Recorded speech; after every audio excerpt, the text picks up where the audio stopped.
Good to see everybody.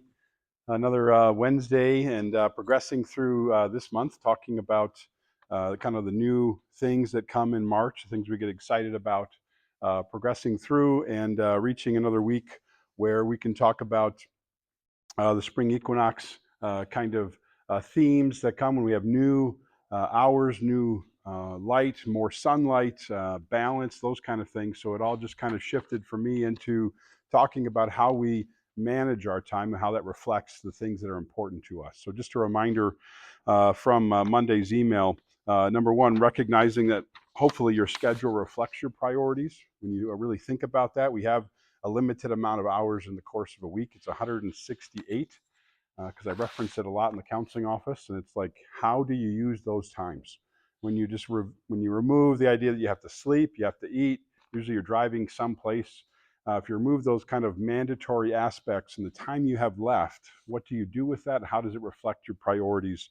What could somebody see if they examined your schedule? Related to that, I challenged everybody as a homework assignment, could you keep track in the course of this week or a week and just find out for yourself? Look and see what you do with each of those hours that you get and find out what would the themes be. Did you use it well? Did you use it poorly? Those kind of things.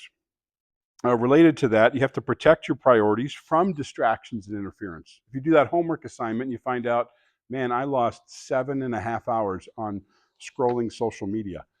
You think, what could you have done with those 7 hours that might reflect one of those priorities and improve a relationship, improve your health, whatever else it might be? That's the example when you put things on paper, how obvious some things can come. So really take advantage of that one because you have to protect those priorities or there will be a lot of obstacles that come. And there's already enough things in life you can't control. So when you kind of shoot yourself in the foot by losing some of that precious time on things that don't have life in them, it really goes a long way. And then finally, writing about how you have to be dedicated over the course of a season, really to see change sometimes. If kind of that language is out there that you need about 3 to 6 weeks to establish a new pattern, really give it an idea that if you start something here in March, don't assess how you're doing until June, because you'll have a better insight, a better chance to say, am I on the right path or am I deviating from that? Don't be too challenging about it. And relating to look ahead, the other homework assignment is this one, just recognizing, I realize later it could be discouraging to say, there's only 24 weekends until fall comes, right? You just think, how do you use those 24 weekends between now and Labor Day? You just think, there's only 24. So do you prioritize it well, or do they not end up being something that's good? So it'll seem longer than that. Trust me, it'll be good. But in reality, like, there's only 24. There's only 168 hours in a week. And you think there's so much to do in that period of time. Just have it be reflective of it. So I was encouraging everybody to say, when you start planning your weekend, don't let other people plan those that precious amount for you. Be intentional about it to do other things. Because I think it just is going to be much more satisfying for you as you go forward if you've dictated what's going to come in those plenty of 24 weekends to come in the next 5 months. So, but thinking more about time and sunlight and daylight, I thought, well, if we're talking of equal night and daylight, that's good. But what about places that don't have that kind of balance as it goes forward? So here's some more random facts about places that don't have equal amounts of day and night. Thinking about the Arctic Circle, right? And so here's some interesting facts for you. The land of the midnight sun, otherwise known as Norway, from May to July, 76 days straight, the sun never goes down. So if you want sunlight and you want to have a lot of fun, go there. And it's not as wonderful as you think in terms of 76 days of no nighttime. Okay. Specifically, a place, I'm going to butcher all these names, right? Svalbard, Norway. The sun shines continuously from April 10th to August 23rd. It's kind of the city that's Europe's most northernmost inhabited place.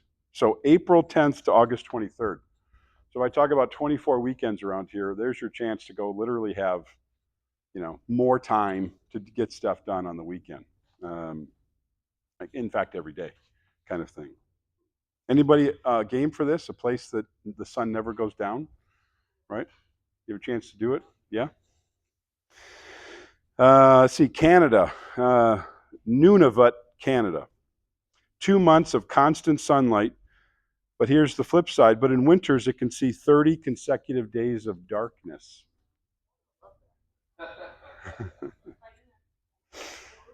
You think of the havoc this plays on people's, circadian rhythms.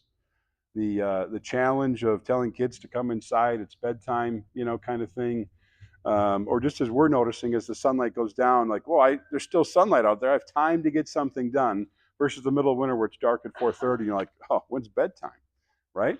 Just the impact we have. A little taste of that, but these places that are so unbalanced and extreme.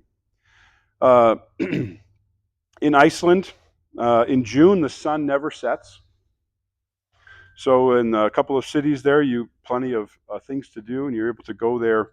I'm not going to try and say those names, but just this idea of you have a whole month. You want to try it out? Go to Iceland for the month of June. Barrow, Alaska, from late May to late July, the sun does not set, but in November it doesn't rise for 30 days. So you can stay in the U.S. and check this out just for a little bit if you want. Yeah, you've been there? Sweet. Okay. And then in Finland, most parts see sunlight for 73 days during the summer, but then they lack that light in winter, which creates a whole lot of northern lights in Finland. And in Sweden, from early May to late August, here's maybe a little bit more balance that people like. The sun sets about midnight and rises again at 4 a.m. for about 6 months. So maybe that's the place for everybody to move to. If you really want sun, then you can be up really, really late.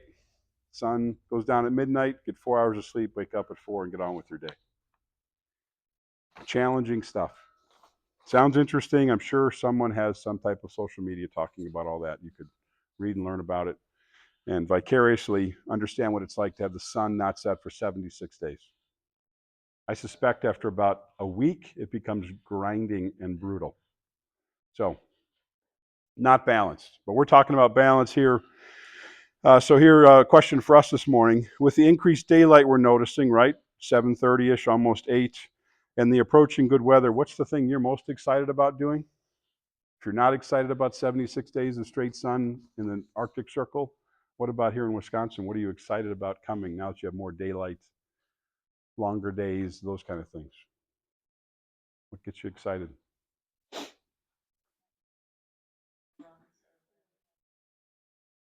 Sure. Evening activities. Yeah. Sitting on the porch. Yeah. Little sunsets. Yeah, those are good. So whether you're moving or sitting, we got that covered right there. Anything else? Certain activities beyond those two that are listed? Yeah, that's right. Yeah. Sunrise is back at the gym. Sure. It's good. Others?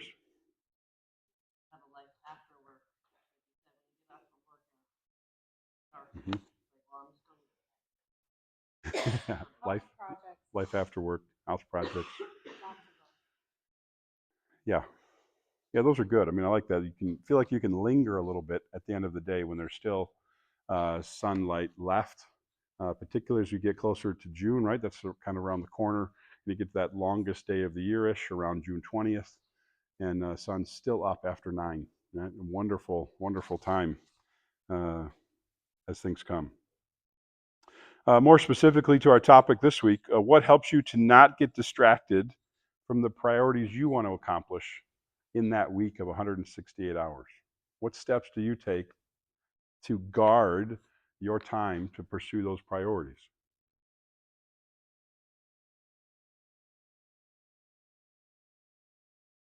Schedule it in, to-do lists, those are good. Crock, crock pot alarms. Yeah, yeah, yeah. The intentionality, right? What about saying no? What do you guys say no to in order to keep those priorities working well?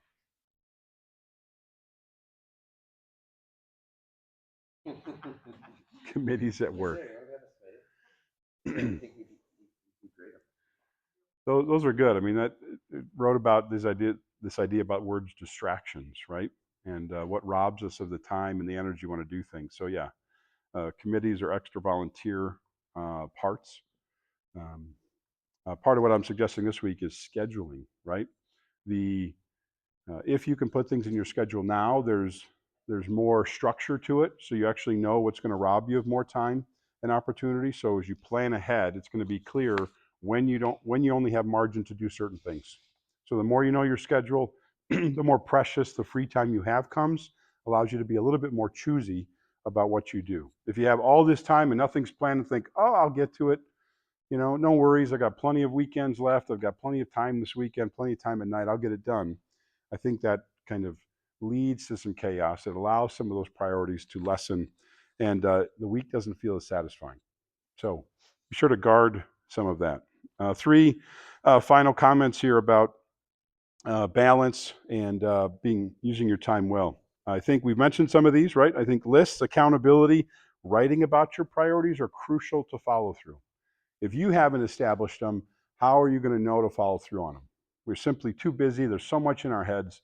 If you don't have like a grounding point or a compass about what you're pursuing, I think they will lessen and you will get off track.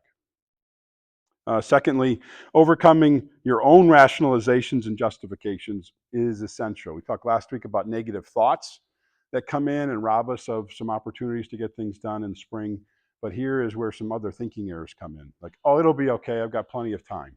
Or that I can tolerate that behavior. It's not going to rob me of certain things. So just watch out for your own rationalizing and justifying certain things you still do.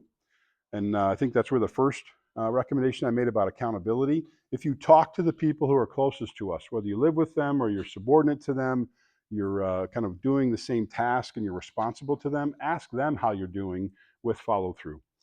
They will certainly give you the best feedback, the best measurements of are you on pace to get those priorities done or are you not? Because they will feel it the most. And finally, it can be wise to involve other people in helping you make sure you have good balance. That's beyond the accountability piece. It might be those evening routines that go a long way. Who are the people you're taking those evening walks with? Who are the people you do consent to do something in the evening or on those weekends with? Certainly, I enjoy hearing the stories in the counseling office of the routines people have, of the evenings they spend with other people or the weekends they spend doing things with other people. I think it creates and solidifies those priorities because your time isn't wasted by the tyranny of the urgent or insignificant things, but it's spent. Here's where my bias comes in. It's spent with people. It's spent with building relationships. It's spent with things that you can actually see the progress. You can see the growth that's happened versus accomplishing whatever series you finished watching, kind of thing, on your own. Because I don't want people to isolate. Remember, we talked last month that isolation is one of those factors that really can increase and kind of blow up discouragement and sad moods and lead to stronger depression or worse. So make sure your week, those evenings when you're getting more daylight back, and the weekends, that is connected with the activities that are important, those priorities you have, and the people that you care most about. Because now's the time to start scheduling it as everything starts to gear up and you feel that energy.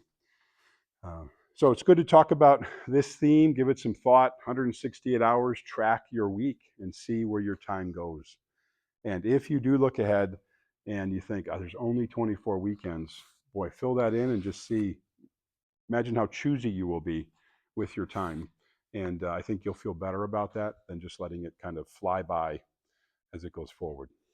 One more week left this month, I think. So next month, we'll talk about things that bring us some enjoyment in life, maybe kind of celebrate that and really be excited about it. I know this week got outside and put the grill on for the first time, and it was really, really satisfying to kind of be back in some of those old routines when there's no snow on the grill to clean off and all that stuff, and just to use that evening in a new way, a refreshing way again.